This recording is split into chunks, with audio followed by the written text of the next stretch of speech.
Okay, so it says Jim is hitting a golf ball with an initial velocity of 150 feet. The angle is 30. We have to write a set of parametric equations. So in golf, when you hit the ball, is it on the ground or is it in the air? It's on the ground. So what is the initial height going to be? 0, right? So for part A, when you write your parametric equation, your velocity right here, this 150 is going to go here and here. Your angle goes here and here. The initial height, which is 0, will go there where I have it in green. Let me go ahead and zoom in. And what gravity am I using? 32.2 or 9.81? 32.2. Most of the time, that's the one we're going to use. Okay? So let's go ahead and write our equation. So x of t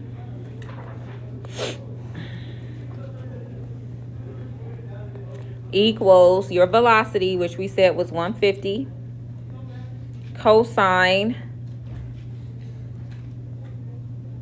30 degrees, and time. And y sub t, so you're going to take that gravity, which is 32.2, and multiply it by negative 0.5. What's 32.2 times negative 0.5? Yep, so we got that same negative 16.1 t squared plus 150 sine 30 t. And then we already said that in golf, when you hit the ball, it's on the ground. You don't need to put the plus 0 when the initial height is 0. I usually just leave it off. So I'm actually not going to put that. So that would be your answer to part A. So how long is the ball in the air for part B? So remember, the ball starts on the air, on the ground, starts on the ground. Then you hit it, and it comes back to the ground. When it's on the ground, we know the vertical height is 0. So anytime you have a question where it says, how long is it in the air? That means, when will it hit the ground again? Which tells me I'm using my vertical parameter, which is y. Sorry, I'm having difficulty with my little bootleg stylus pen. So I'm going to use my vertical parameter to solve for t. So it's saying how long was the ball in the air, which means when will the ball hit the ground again? And if it's on the ground, we know the vertical height is 0. So we're going to use that parameter. Okay, so this is actually just like number 1. If you look at number 1 on page 10, we started by factoring out that t. That's exactly what we're going to do with that y parameter. So for part B, I'm going to factor out a t from my y, which is going to be negative 16.1 t plus 150 sine 30.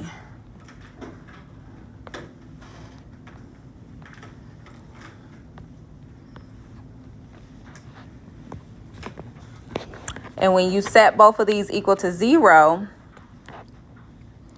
t equals 0, this is when it was hit. When Jim hit the ball, that would be this t. This was in parentheses is when it hits the ground again. So we need to take that equation, set it equal to 0,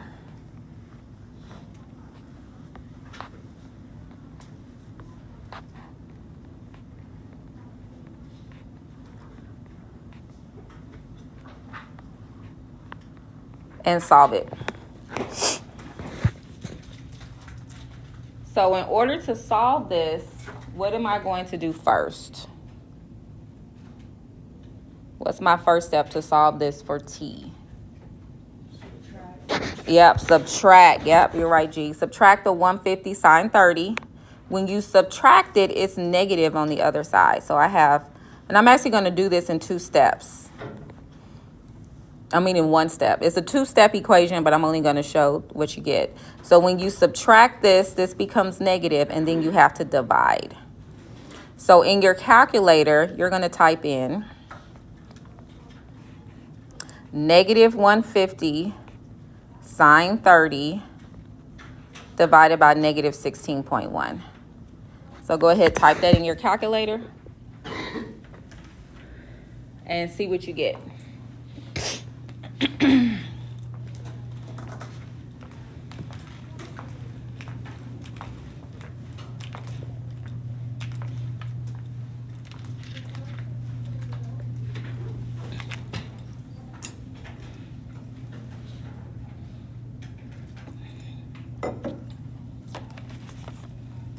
And I got, let me go back to my answers.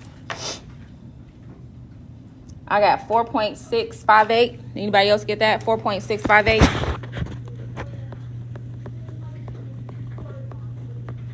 So it took 4.658 seconds for it to hit the ground. That's my answer to part B.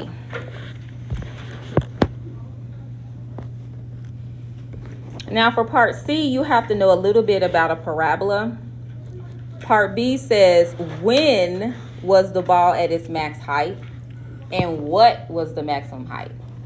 On a parabola, because that's the shape you have with this ball, where can you find the maximum?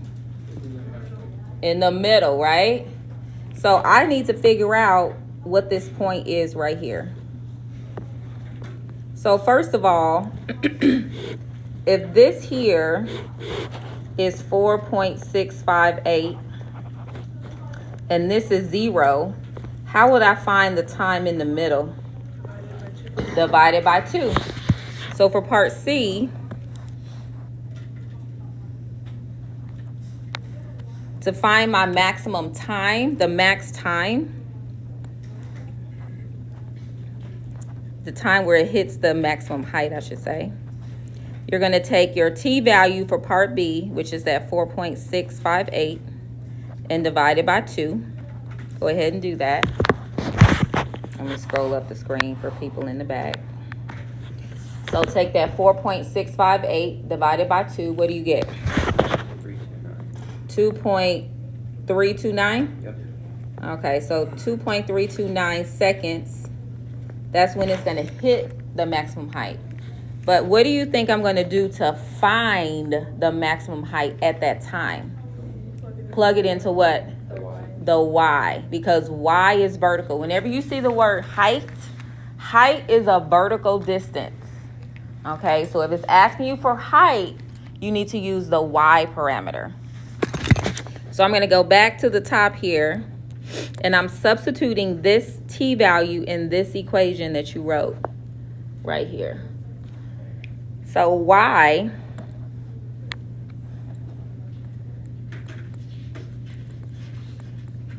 I'm going to go ahead and write it out.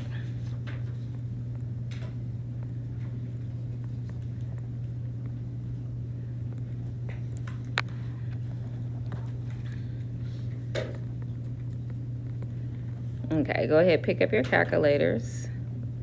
Type that in.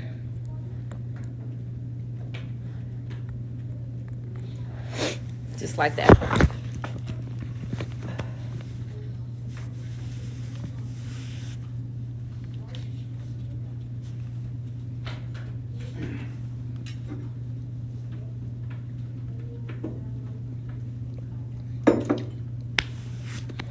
And you should get 87.345 feet is the maximum height.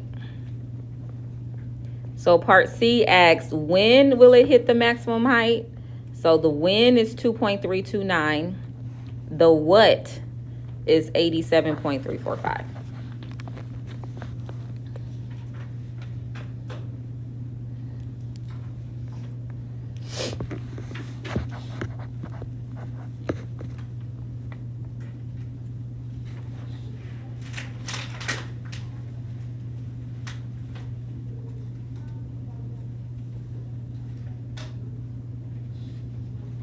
All right, lastly, part D says determine the distance.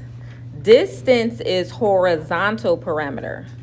When you see that word distance, that's horizontal.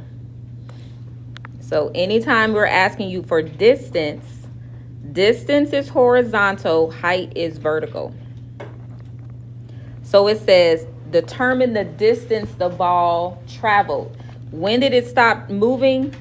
It stopped moving at 4.658 seconds, right? So that's what you're going to substitute into the horizontal parameter. So for part D, the horizontal distance,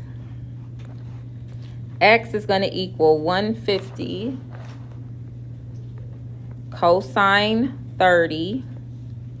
Multiply that by the answer we got in part B, which is 4.658. Go ahead, type that in your calculator.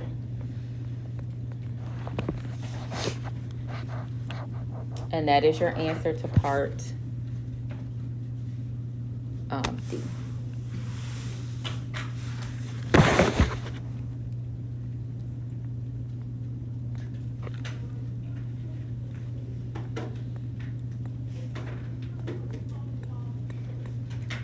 And that is your answer here.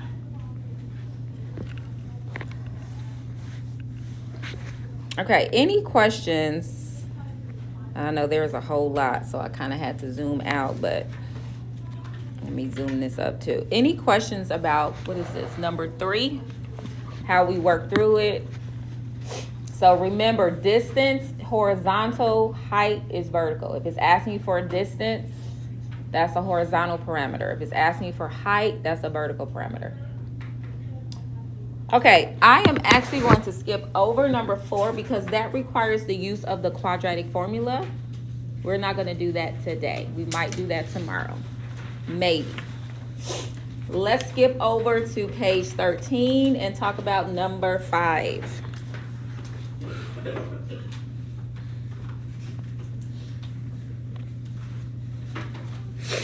Okay, so number 5 says that in many parks, campers must secure their food and provisions from bears and other animals. So one method is to secure the food using a bear bag, which is done by tossing a bag tied to a rope over a tall tree branch and securing the rope to the tree.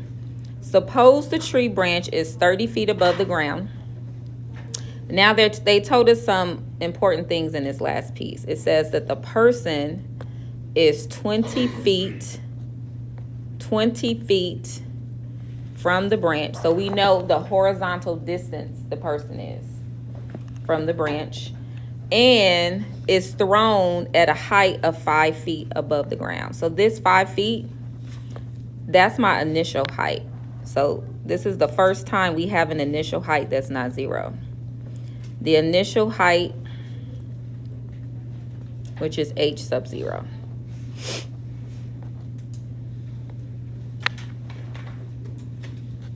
That means initial height. Okay, so let's go ahead and look through this together. So the first time the person throws the bag, they used a velocity of 40, an angle of 60. So let's go ahead and write our parameters for part A.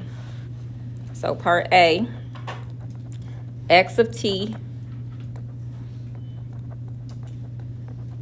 So we have a velocity of 40. So 40 cosine, and what was the angle? 60.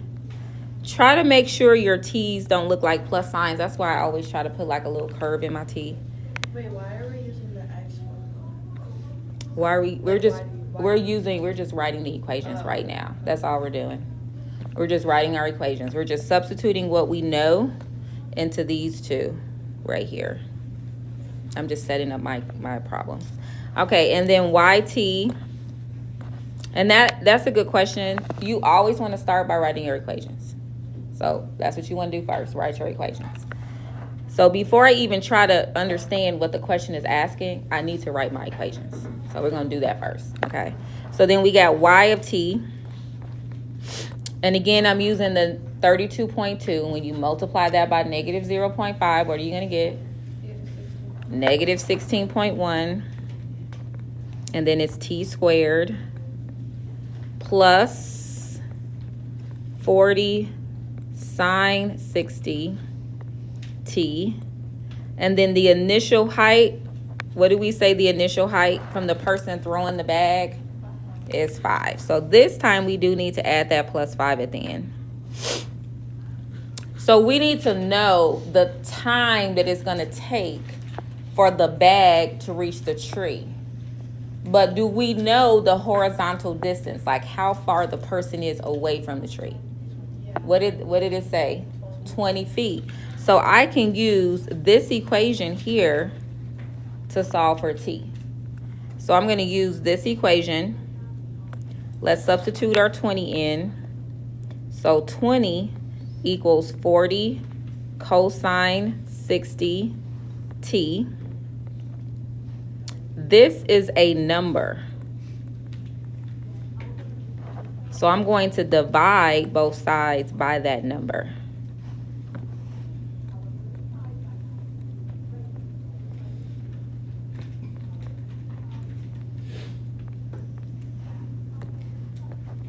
So type that in your calculator and find t.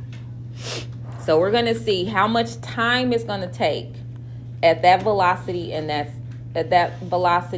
angle. What's the time it's going to take for the bag to travel 20 feet? So how long will it take the ball to hit or to get near the branch? And you should get 1 second. So when you type this in your calculator, you should get 1. Anybody get 1? Let's verify my numbers here. Give y'all a minute to catch up with me. My hands are swollen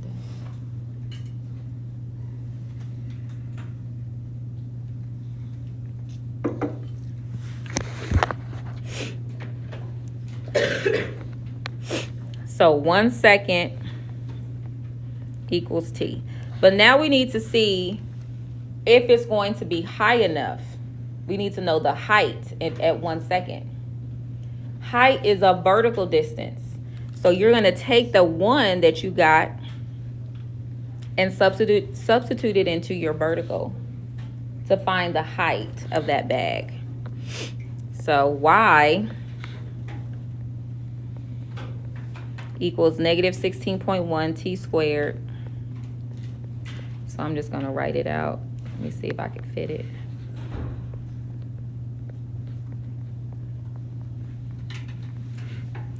So type that in your calculator just like that.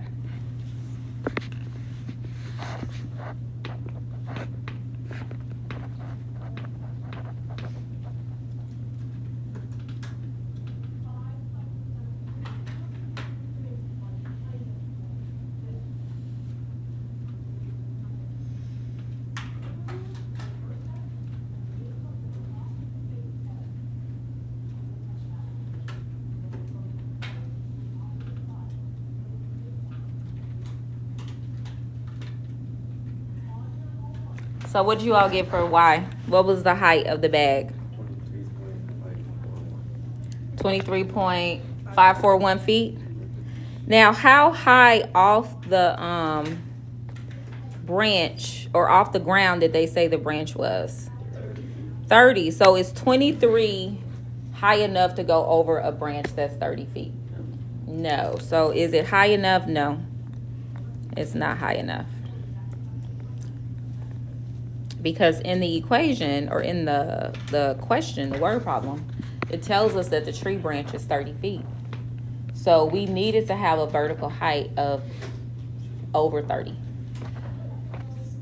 So I'm going to leave that there for a second, and we're going to do the exact same thing in part B, except this time we have a different velocity and we have a different angle. So before I take this off, because I'm going to erase it, does anyone need more time to copy part A? Okay, so let's do it. So for part B, we're going to start all over again. Part B, we're going to write our equation, x of t. So now we have a new velocity. So it's 45 cosine 75t. And then my vertical parameter, negative 16.1 t squared plus 45 sine 75 t. And again, we still have that initial height of plus 5. You're actually going to do the exact same steps that you did in part A, because he's still standing 20 feet away.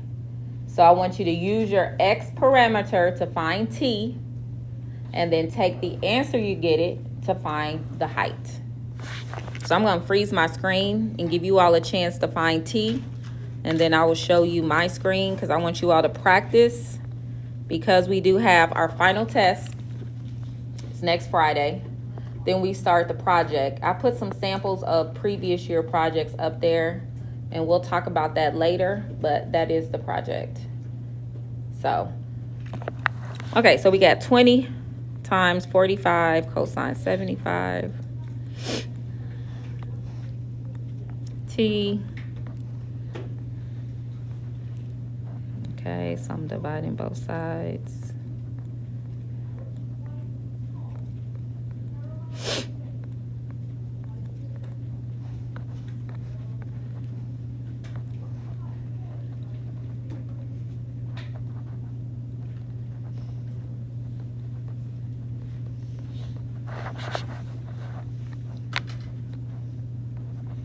Okay, I'm not going to ask you what you got, but I'm just curious. Raise your hand if you have an answer for T. All right, I'm going to give you a couple more minutes before I show, or another minute, because I want you all to practice. Same steps that we did in part A.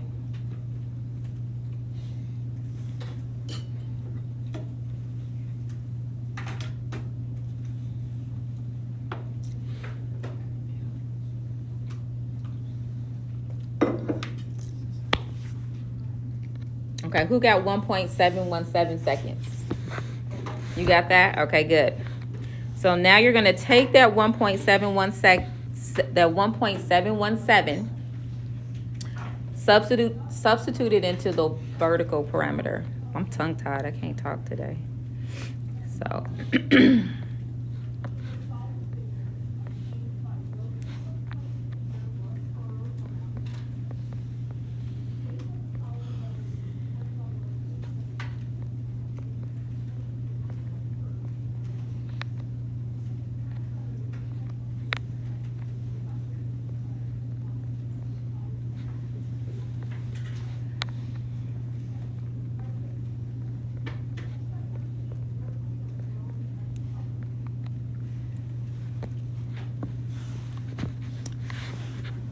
So for the second throw, so the first time it wasn't high enough. This time, did you get a height of 32.168?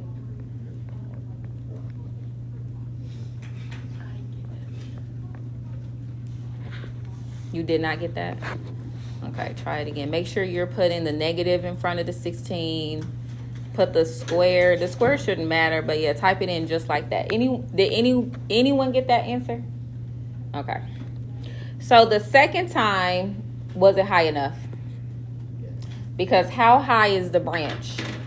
30 feet. And this time it was 32. So it was high enough. So the second throw, yes, it was high enough. You got who? Negative 1,000. So it went underground? Yeah. That's crazy.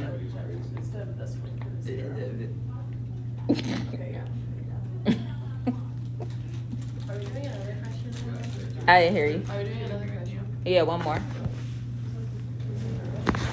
So you have to use the fraction button. Does your fraction button work? Yeah. Okay, last question. We got a whole lot of time. We gonna finish 15, 20 minutes early. All right, any questions about number, what is this, 5? All right, let's do our last one for today. So we got a concert promoter is using a t-shirt cannon to shoot some t-shirts into open windows of a college dorm. He is on a platform. So he's 60 feet from the dorm. So this is his horizontal distance, which is important. The t-shirts are fired 10 feet above the ground. So that means the initial height is 10. That's important. And it's fired at an angle of 40 degrees. The velocity is 90. So let's do part A. Let's write our equations. X of t. So our velocity was what? 90 cosine 40 t.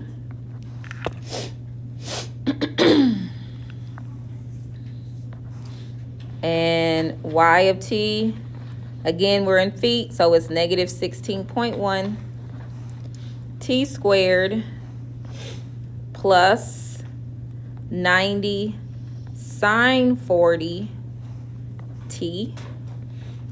And then the initial height is what? 10. So we do need to add that plus 10 at the end.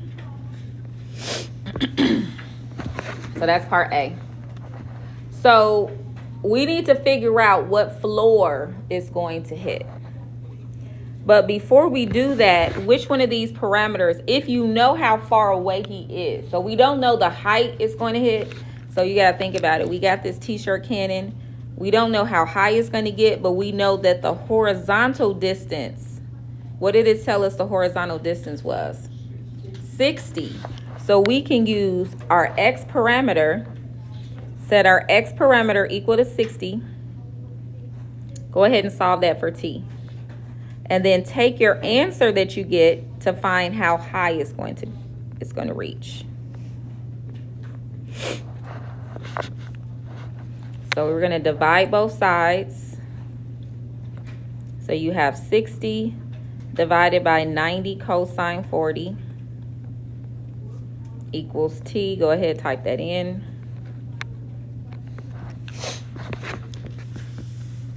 You should get a really small number, like less than 1 second.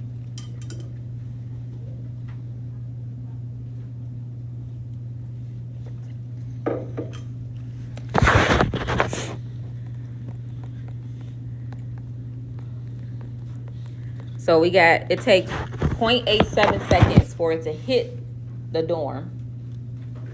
But we need to know how high it's going to reach. So what are we going to do at that 0.87? Substitute it into your y. Let's do that.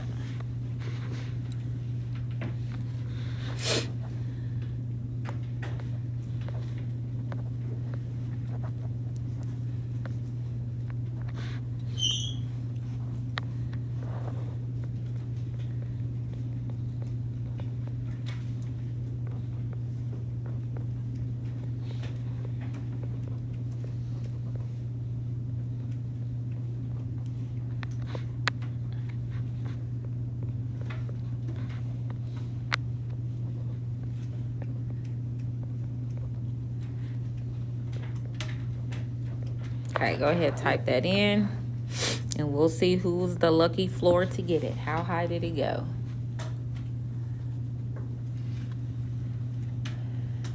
Yep. Well, I didn't get that Y, though. Can I see your Y? You got the right thing. I did not get 57. I got 48. Yeah, I got 48. I got 48.144. Who got 48.144 feet?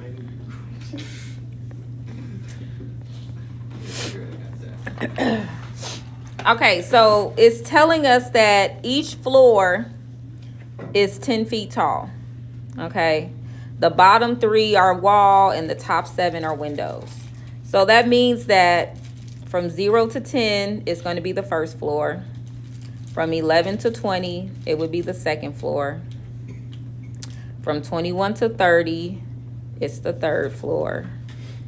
From 31 to 40, That would be the 4th floor. And then from 41 to 50, Wouldn't it be like 3 to 13? Since the bottom 3 feet are made up of. so it's saying like, okay, so it's like this part, but it's still 10 though. Okay. Because the bottom 3 are brick and then the top 7 are window. Oh, I thought it meant like the top 7 of the whole like. Oh, yeah, no, yeah. So, okay, so which floor is it gonna hit? The 5th floor, because you got a number between 41 and 50. So it's the 5th floor. And that's why I wrote it out, because a lot of times students think it's the 4th floor. It's the 5th floor. So if we had gotten like 41, it would have hit the wall. Yeah, it would have hit the wall, yeah. Okay, so I'm gonna end there. Tomorrow we're gonna go to page 1 of the packet. And then that's it. Oh, don't forget that tomorrow, okay, homework 16 is due. It's worth 100 points. I could have separated it and made it 16 and 17, but I made it a packet, so it's 2 homeworks in 1. So that's worth 100 points because it's 2 homeworks in 1. You can turn it in tomorrow or Friday for full credit. After Friday, though, it goes down to 70 out of 100. So you automatically lose 30%.